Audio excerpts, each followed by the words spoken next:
ఆ నగరంలో ఏమైంది? పార్ట్ 4 ముందే చెప్తున్నాను. నచ్చని వాళ్ళు స్కిప్ చేయండి. ఇంట్రెస్ట్ ఉండి, ఇష్టం ఉండి, మీకు స్టోరీ ఫీల్ బాగుంటే ఒక ఎపిసోడ్, 2 ఎపిసోడ్‌లు చూసి వదిలేయండి. బాగుందంటే కంటిన్యూ చేయండి. ఇదే చెప్తున్నాను అందరికి. లలిత్ రామ్, దేవికా రాణి ఇద్దరి రీసెంట్ ప్రాజెక్ట్స్ డీటెయిల్స్ తెలుసుకోండి. వాళ్ళ ఆఫీస్‌లో జరిగిన ప్రతి ట్రాన్సాక్షన్ మనకు తెలియాలి. వాళ్ళ ఆఫీస్‌లో నుండి ఒక చిన్న పేపర్ ముక్క కూడా మనం పట్టుకోలేము సార్. ఏం మాట్లాడుతున్నావు జీవా? కార్పొరేట్ వరల్డ్‌లో ఇద్దరు దిగ్గజాలు సార్ లలిత్ రామ్, దేవికా రాణి. వాళ్ళ బిజినెస్ సీక్రెట్స్ తెలుస్తాయి అంటే అస్సలు మనకి ఎలాంటి డీటెయిల్స్ షేర్ చెయ్యరు. మరి ఎలా చంపిన వాళ్ళ గురించి తెలుసుకోవాలి జీవా? నాకు కొంచెం టైం ఇవ్వండి sir. I will solve it. వాళ్ళకి ఎక్కువ టైం లేదు జీవా. సొసైటీలో పేరున్న వాళ్ళ చావుకే రీజన్ తెలియకపోతే కామన్ పీపుల్ వాళ్ళకి అలాంటి పరిస్థితి వస్తే ఎలా అన్న క్వశ్చన్ రైజ్ చేస్తారు. ఇది ఎక్కడికి దారి తీస్తుందో మనం ఊహించలేం. అక్కడి వరకు రాకుండా చూసుకుంటాను సార్. కానీ ఈ కేసులో నాకు హెల్ప్‌ఫుల్‌గా ఉండే పర్సన్ మన డిపార్ట్మెంట్‌లో కావాలి. ఎవరు జీవా? గౌరవ్ సార్. వాట్ గౌరవ్‌నా? అసలు తెలిసే ఇలా మాట్లాడుతున్నావా? అవును సార్. ఆయన శాంతంగా ఉండే చాలా ప్రాబ్లమ్స్ సాల్వ్ చేశారు. ఇది బయటికి డేంజర్‌గా ఉన్న చాలా సెన్సిటివ్ కేస్. కొన్ని విషయాల్లో గౌరవ్ సార్ నోస్ పనిచేసినంత పర్ఫెక్ట్‌గా ఎవరి నోస్ పనిచేయదు. You mean he can sense the poison traces? Maybe sir. Gaurav sir thinking pattern మీకు తెలుసు కదా! యాహ్! కానీ తను లీవ్‌లో ఉన్నాడు జీవా. లీవ్ అనే కంటే తన వైఫ్ ఎక్స్‌పైర్ అయ్యాక డిపార్ట్‌మెంట్ వదిలేసారనుకోవాలి. ఆయన సర్వీస్ ఇంకా ఉంది సార్. సో, మీరు పోస్టింగ్‌కి రెడీ చేయండి. సార్‌తో నేను మాట్లాడతాను. ఇప్పుడు ఎక్కడున్నారో తెలుసా?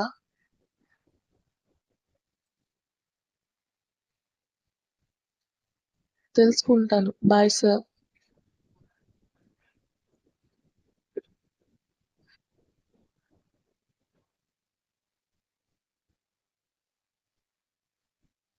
అని జీవ వెళ్ళిపోతే, గౌరవ్ పోస్టింగ్ ఆర్డర్స్ రెడీ చేయమని డిపార్ట్‌మెంట్ వాళ్ళకి ఇన్ఫర్మేషన్ ఇస్తాడు డీజీపీ. పొద్దున్నే ఆఫీస్ బయట ఈకిలిస్తూ నిలబడే ప్రణయ్ కనిపించకపోవడంతో ప్రతిమ డల్‌గా లోపలికి వెళ్తుంది. న్యూస్ రీడింగ్ అయిపోయాక తన క్యాబిన్‌లో కూర్చుని ప్రణయ్ కోసం వెయిట్ చేస్తుంది.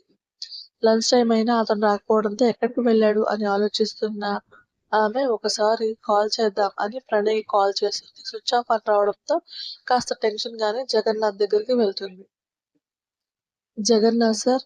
సిస్టంలో సీరియస్‌గా ఎడిటింగ్ చేస్తున్న జగ్గు ప్రతిమ వాయిస్‌కి తలెత్తి చూస్తారు. హాయ్ సిస్టర్ అని పలకరిస్తాడు. హాయ్! మీ ఫ్రెండ్ ప్రణయ్ రాలేదా? లేదు వాడికేదో ఇంపార్టెంట్ పనుందంట. ఒక 1 వీక్‌లో రానని చెప్పాడు. 1 వీకా అని ప్రథమ పైకి షాక్ అవుతుంది. లోపల ఒక్క మాట కూడా చెప్పలేదు. సచ్చినోడని తిట్టుకుంటుంది.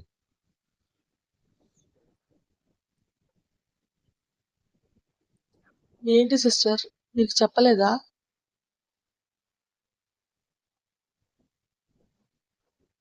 లేదు అని అక్కడి నుండి వెళ్ళిపోయిన ప్రథమ ప్రణయ్‌ని పచ్చి బూతులు తిట్టుకుంటుంది. అసలు ఏంటి వీడు? ప్రపోజ్ చేశాడు. అడ్రెస్ లేకుండా పోయాడు. ప్రేమించిన అమ్మాయిని ప్యాంపర్ చేయాలని కూడా తెలీదు.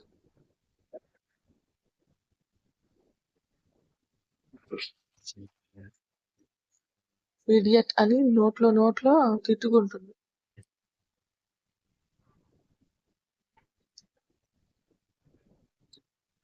ఎండలో వర్క్ చేస్తున్న ప్రణయ్‌కి పొరబోయి దగ్గుతూ వాటర్ తాగి నా రాకాసి కనిపించలేదని తిట్టుకుంటున్నట్టుంది అని నవ్వుకుంటాడు.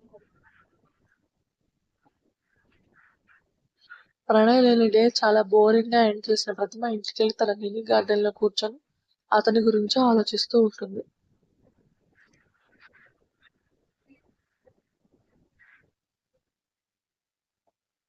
ప్రణయ్ నుండి కాల్ రావడంతో ఫాస్ట్‌గా లిఫ్ట్ చేసి హలో అని ఆత్రంగా అంటున్న ఆమె వాయిస్‌కి నవ్వుకొని ఏంటి ప్రతిమ మేడం నన్ను మిస్ అయ్యారా? లేకపోతే నా అల్లరి మిస్ అయ్యారా?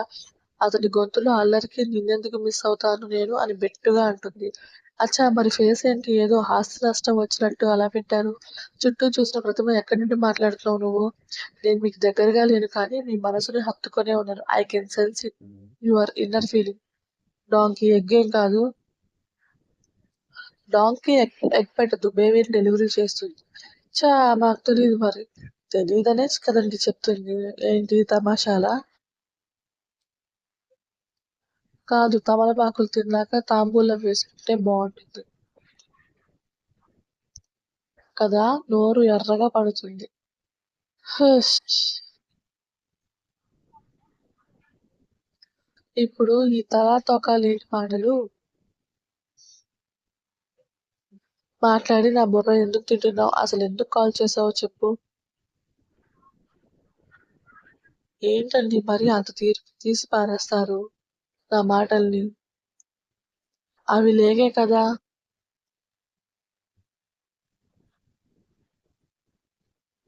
పొద్దున్నుండి డల్ అయిపోయారు. అందుకే మంచిగా మాటలతో మాయ చేస్తుంటే బుర్ర తిన్నానంటున్నారా? ఇదేం బాలేదు. నేను హర్ట్ అయ్యాను. మీకు నాకు రామ్ రామ్. సీత కాదా?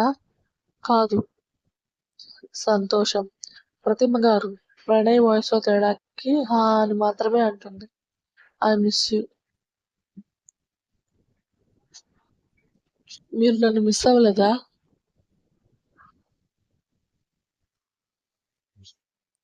పొద్దున్నుండి అవుతూనే ఉన్నారా? సచ్చినోడా! కానీ నిజం చెప్తే ఇప్పుడే పెళ్లి చేసుకొని కాపురం పెట్టేస్తావు. అదే నా భయం అని మనసులో అనుకుంటున్న ప్రతిమ అదిరిపడేలా అరుస్తాడు ప్రణయ్. హా! థు థు ఎందుకలా అరిచి భయపెడతారు? అరిచాను అరగంట నుండి నాన్ స్టాప్‌గా వాగుతుంటే కాస్త మీరు నన్ను గుర్తించట్లేదు. గుర్తించి గుత్తి వంకాయ కూర చేసి పెట్టాలా? అరే పంచు, పంచెలు కావాలంటే కొనిస్తాను కానీ ఎందుకు ఆఫీస్‌కి రాలేదు? చాలా ఇంపార్టెంట్ వర్క్ పడింది. సో లీవ్ తప్పలేదు. ఏంటో అంత ఇంపార్టెంట్ వర్క్? కొంచెం పర్సనల్. నాకు కూడా చెప్పకూడదా? మీకు కూడా అంటే మీరు నా లైఫ్‌లో ఇంపార్టెంట్ పర్సన్ అని అంటున్నారా? నేను అలా అనలేదు. ఆశగా అడిగిన అతని ఆనందం ఆవిరైపోతుంది. అయితే మీకు కూడా చెప్పే విషయం కాదులెండి అని కర్కశంగా చెప్పి భోజనం చేశారా? అని వెర్రిగా అడుగుతాడు. లేదు మీరు లేదండి. ఏమిటో ఈ లైఫ్. భోజనం పెట్టేవాళ్ళు కూడా లేరు. పాడు జీవితం అని నిట్టూరుస్తాడు. అతని మాటల్లో బాధకి ప్రతిభ కూడా బాధపడి కన్నీళ్లు పెట్టుకుంటుంది. అట్నుండి ఏ ఆన్సర్ రాకపోవడంతో ప్రతిభ గారు ఉన్నారా? హా! హా! ఉన్నాను చెప్పండి. అవును మీరు అగ్రికల్చర్ బుక్స్ ఎందుకు చదువుకుంటారు?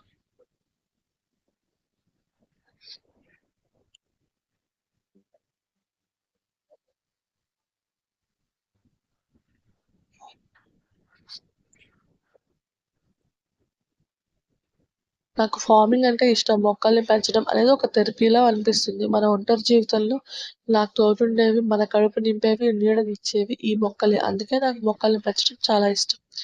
నాకో డ్రీమ్ కూడా ఉంది. ఏంటది అని నవ్వుతూ అడుగుతాడు ప్రణయ్. చెప్పను మీరే తెలుసుకోండి. ఫార్మింగ్‌కి సంబంధించింది అని అర్థమైంది. అంతే కదా! డెఫినెట్‌గా చెప్తాను, చూపిస్తాను. ఏం చూపిస్తారు? అదే చెప్తానంటున్నాను. సరే ఇక ఉంటాను. అప్పుడేనా అని అనాలని ఉన్నా అనలేని అసహనమైన పరిస్థితి ఆమెది. అందుకే సరే అని అయిష్టంగా చెప్తుంది. జాగ్రత్తగా ఆఫీస్‌కెళ్ళి రండి. మీకేదైనా హెల్ప్ కావాలి అంటే జగ్గుని అడగండి చేస్తాడు. మిమ్మల్ని సిస్టర్‌లా ఫిక్స్ అయ్యాడు వాడు. సరేనా? సరే bye. Take care. You too bye అని కాల్ కట్ చేస్తాడు ప్రణయ్. కట్ అయిన మొబైల్ పక్కనేసి అలానే వెనక్కి వాలి కళ్ళు మూసుకుంటుంది ప్రతిమ.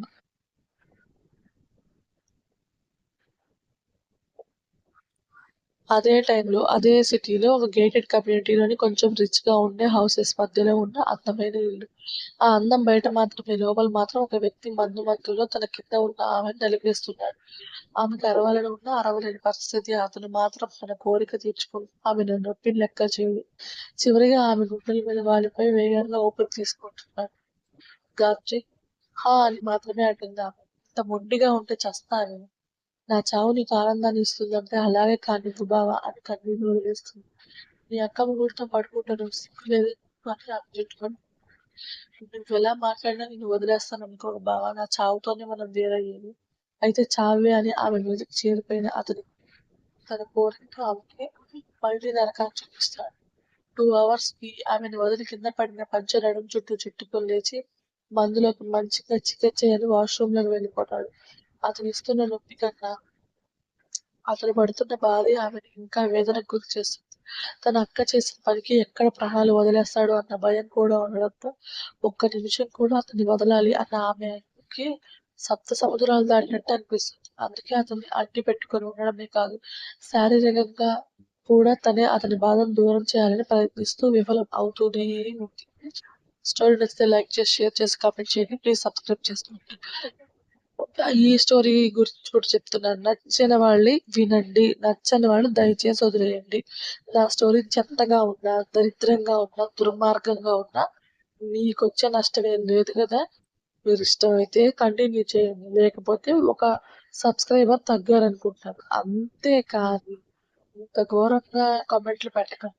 ఓకే, మీరు కామెంట్లు పెట్టినా నా స్టోరీ ఇస్తే నేను ఇలానే ఇస్తాను, ఇలానే ఉంటుంది నా స్టోరీ. నా స్టోరీని నేను మార్చను.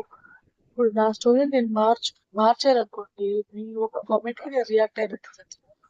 అదే ఒక పని చేయండి, సినిమాలు తీస్తున్నారు కదా వల్గర్‌గా, ఓవర్‌గా, చాలా వైలెన్స్‌తో, రక్తపాతంతో తీస్తున్నారు చూసారా డైరెక్టర్స్, వాళ్ళని క్వెషన్ చేయండి. మీ వల్ల అయింది ఏంటి? ఇలాంటి ఒక చెత్త సినిమా తీస్తారు. ఆడపిల్లల మీద అరాచకాలు ఇంత ఘోరంగా జరుగుతున్నాయి. బయట సొసైటీలో జరుగుతున్నాయి. సినిమాల్లో కూడా అంత ఘోరంగా చూపిస్తున్నారు. సొసైటీని ఏమంటారు, సినిమా వాళ్ళని ఏమంటారు. మేమేదో లేడీస్ ఇంట్లో ఉండి ఒక చిన్న వర్క్ లాగా చేసుకుంటున్నాం. ఒక రైటర్ కష్టపడుతూ స్టోరీస్ ఇస్తుంటే